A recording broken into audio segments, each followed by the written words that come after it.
എല്ലാവർക്കും നമസ്കാരം. നമ്മൾ എല്ലാവരും വിശ്വസിക്കുന്ന ഒരു കാര്യമുണ്ട്. നമ്മളുടെ ജീവിതം നമ്മുടെ നിയന്ത്രണത്തിൽ മാത്രമാണെന്ന്. വേറെ വിധത്തിൽ പറഞ്ഞാൽ, നമ്മുടെ ജീവിതത്തിൽ നടക്കുന്ന ഓരോ കാര്യവും നമ്മളുടെ തീരുമാനത്തിലാണ് നടക്കുന്നത് എന്ന്. പക്ഷേ നിങ്ങൾ നിങ്ങളോട് തന്നെ ചോദിച്ചു നോക്കൂ, നിങ്ങളുടെ ജീവിതത്തിൽ എല്ലാം നിങ്ങൾക്ക് വേണ്ടിയ പോലാണോ നടക്കുന്നത്? നമ്മുടെ ജീവിതത്തിൽ നമ്മൾക്ക് ദുഃഖം വരണമെന്ന് നമ്മൾ ആഗ്രഹിക്കാറുണ്ടോ? ദേഷ്യം വരണമെന്ന് നമ്മൾ ആഗ്രഹിക്കാറുണ്ടോ? കരയണമെന്ന് ആഗ്രഹിക്കാറുണ്ടോ? ഇല്ലല്ലോ. പക്ഷെ നമ്മുടെ ജീവിതത്തിൽ ഓരോ സംഭവങ്ങളും ഇങ്ങനത്തെ ഓരോ വികാരങ്ങൾ നമുക്ക് തരുന്നുണ്ട്. അതിനെ തടയാൻ, അതിനെ ഇല്ലാമാക്കാൻ നമുക്ക് പറ്റുമോ? നമുക്ക് പനി വന്നാൽ നമ്മളത് സ്വീകരിക്കണം. ഒരു ജലദോഷം വന്നാൽ സ്വീകരിക്കണം. ഒരു ക്യാൻസർ വന്നാൽ അതും സ്വീകരിക്കണം. ഒരു ദിവസം മരണം നമ്മളുടെ അടുത്ത് വന്നാൽ അതും സ്വീകരിക്കണം.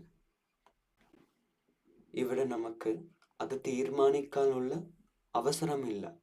അത് അക്സെപ്റ്റ് ചെയ്യാൻ മാത്രമാ പറ്റും. അവിടെ നമുക്കൊരു ചോയ്സ് ഇല്ല. പക്ഷെ നമ്മൾ എല്ലാവരും വിചാരിച്ചത് ഇത് നമ്മുടെ ജീവിതമാണല്ലേ. നമ്മുടെ ജീവിതത്തിൽ എല്ലാം നമ്മളാണ് തീരുമാനിക്കുന്നത് എന്നല്ലേ. ഇതിലൊരു പുറത്തേക്കേടില്ലേ? രോഗങ്ങൾ വരുന്നത് അത് ശരീരത്തിന്റെ സ്വഭാവമാണ്. പക്ഷെ മനസ്സിൽ ദുഃഖമുണ്ടാവുന്നത് അത് മനസ്സിന്റെ സ്വഭാവമല്ല. ഇവിടെയാണ് നിങ്ങൾ നിയന്ത്രിക്കപ്പെടുന്നത്. നിങ്ങളുടെ വിചാരങ്ങളാണ് നിങ്ങളെ നിയന്ത്രിക്കുന്നത്. അതുകൊണ്ടാ നിങ്ങളെ ആരെങ്കിലും അടിച്ചാൽ നിങ്ങളുടെ മനസ്സിൽ വരുന്ന കോപം, ദേഷ്യം നിയന്ത്രിക്കാൻ പറ്റാത്തത്. നിങ്ങൾക്ക് ഇഷ്ടപ്പെട്ട കാര്യം നടക്കാതെ വരുമ്പോൾ ആ ദുഃഖം നിയന്ത്രിക്കാൻ നിങ്ങൾക്ക് പറ്റാത്തത്. നിങ്ങൾക്ക് ഇഷ്ടപ്പെട്ട ഭക്ഷണം കാണുമ്പോൾ അത് കഴിക്കാനുള്ള ആ കൊതി, ആ ആഗ്രഹം നിങ്ങൾക്ക് നിയന്ത്രിക്കാൻ പറ്റാത്തത്. ഇപ്പോൾ നിങ്ങൾക്ക് പറയാൻ പറ്റുമോ നിങ്ങളാണ് നിങ്ങളുടെ ജീവിതം നിയന്ത്രിക്കുന്നതെന്ന്? സത്യസന്ധമായിട്ട് നിങ്ങൾ നിങ്ങളോടൊപ്പം തന്നെ ചോദിച്ചു നോക്കൂ. നിങ്ങൾക്ക് ദുഃഖം അനുഭവിക്കണോ? ഭയം അനുഭവിക്കണോ? കോപം അനുഭവിക്കണോ? കാമം അനുഭവിക്കണോ? വേണ്ടല്ലോ. പക്ഷെ നിങ്ങൾക്ക് മനസ്സിലാവുന്നുണ്ടോ ഇതിൻ്റെ എല്ലാത്തിൻ്റെ നിയന്ത്രണം നിങ്ങളുടെ കയ്യിലല്ലാന്നെന്ന്? ഓരോ സംഭവങ്ങൾ നടക്കുമ്പോഴും ഈ വിചാരങ്ങൾ ഉണ്ടാവുന്നു.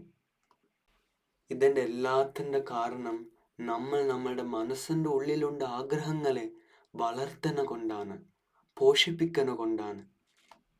നിങ്ങളുടെ ലക്ഷ്യം ഈ പരമമായ യഥാർത്ഥമായ സത്യം മനസ്സിലാക്കിയിട്ട് നിങ്ങളെ നിയന്ത്രിക്കുന്ന ഈ വിചാരങ്ങളെ ഇല്ലാമാക്കാനാണ്. കാരണം ഈ വിചാരങ്ങൾ ഉണ്ടെങ്കിൽ നിങ്ങൾക്ക് നിങ്ങളുടെ ജീവിതം ശരിയായി അനുഭവിക്കാൻ പറ്റില്ല. ആ വികാരങ്ങളാണ് നിങ്ങളുടെ ജീവിതത്തെ നിയന്ത്രിക്കുന്നത്.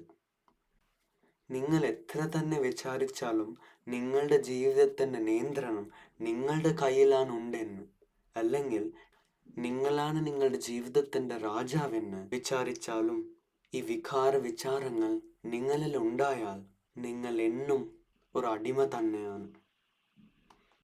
അതുകൊണ്ട് നിങ്ങൾ നിങ്ങളെ തന്നെ കീഴടക്കാൻ നോക്കണം.